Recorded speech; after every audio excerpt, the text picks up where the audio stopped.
What kind of disturbance are you bracing for in the U.S. economy? Well, I think what the president means is that when you put on tariffs and you stop goods from coming in, first of all, there's increases in prices, and then domestic suppliers respond by increasing their jobs. So what he wants to do is take the disturbance at the beginning and then find that there are increases in manufacturing production and manufacturing jobs later in the year. And we've already seen some of that happen. So does that mean we're setting up for a strong second half once we get through the temporary pain? That would be the indication from the White House. At the same time, we're seeing front loading ahead of tariffs suggest that there's so much business being pulled forward that we could see a softer second half. What's your think that's right. And I think that we also have to realize that President Trump is using the tariffs as a negotiating tool. Okay. So he puts them on because he wants to get certain actions out of other countries. For example, Mexico puts soldiers along its border. He wants certain things from Canada. He wants Canada to approve the Keystone XL pipeline. So the tariffs might not go into effect. It's possible that these countries will do what President Trump wants to do, and then he won't have the tariffs. He also, for example, wants Canada to put tariffs on China, the way we are doing, so that goods don't just come in from China to Canada. So it's possible we're not going to see a lot of the threatened tariffs. But he's focused on reciprocity. Other countries have a value-added tax. They tax our goods at 20% when they get to their shores. We don't have any of that. So already these other countries are at an advantage. So as we consider this as a negotiating tactic, it leaves open this idea that there's a certain degree of uncertainty associated with this, as it's not clear what will be implemented or for how long, yet businesses still have to make decisions in anticipation of what they think might be most likely to happen. I wonder if you think this ultimately will have an impact on business investment, on hiring, costs companies are willing to incur now if they think they might be facing higher costs on imports down the line. How does that affect activity now? Well, tariffs are just one part of the picture. Another part of the picture is that the president is rolling back environmental regulations, which prevented a lot of manufacturing here in the first place. So we only have 11 blast steel furnaces. One of the reasons is the environmental regulations, which he said he's going to roll back. So that should give businesses a certain sense of confidence.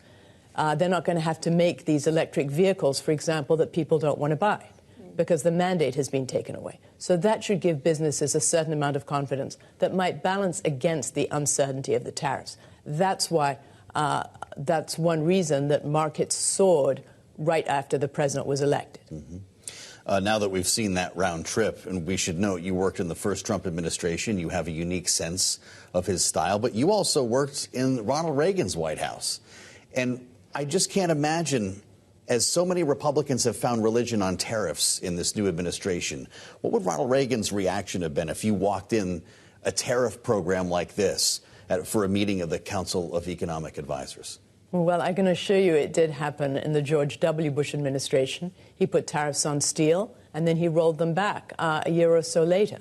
So it did happen. There are these big discussions over what the right thing to do is. Responding to dumping is one thing, though. How about putting tariffs on our nearest trade partners like Canada and Mexico? Well, it's being used as a tool of negotiation. And I think that President Reagan would understand that.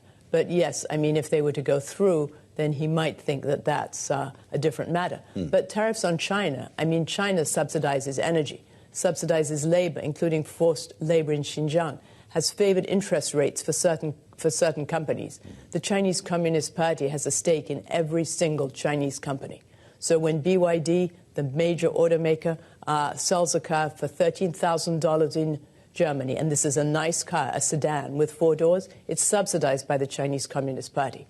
Yet Chinese people have to bring a wad of cash in if they want to go to the hospital, whereas we have Medicare and Medicaid. There's something wrong with that picture. So I would say tariffs on China are very much justified. Well, and they remain at 20%, and there's no talk right now of rolling those back, right, even as other countries are granted a reprieve. I'd like to ask you as well, Diana, about jobs, since it was Jobs Day today. Still, you know, the kind of growth you would expect, as we've seen for the last several months, 151,000 non-farm payrolls, a slightly higher unemployment rate of 4.1%. But we've been consistently warned all week these numbers do not yet reflect what's happened in the federal government over the last several weeks, with layoffs that really began on February 14th. What will we be in for next month's report?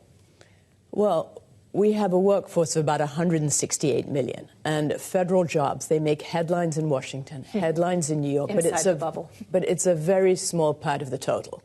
And we could see a lot of consumer confidence that's going to result in other hiring. The D.C. government has already said it's going to hire laid-off federal workers. I believe New York City is doing the same. There's many, many job openings. So I see the next jobs report as being positive, or if it's not positive, it's not going to be affected by layoffs of federal workers. These are, in many cases, talented people who will find other work. If Elon Musk is correct, though, we've got a lot of people wasting time around here who don't have a lot of skills. What do they do after they're blown out by the government? Well, there's jobs. The wonderful thing about our economy is it generates jobs for a whole series of people, ages, skills, part-time, full-time, and anyone who wants to find a job in this economy can find a job. There are, of course, people who are going to have more trouble, especially older people in their 50s and 60s, and I think that the government should have special programs for them to help them transition to the next position that they want. Younger people are going to have a much easier job.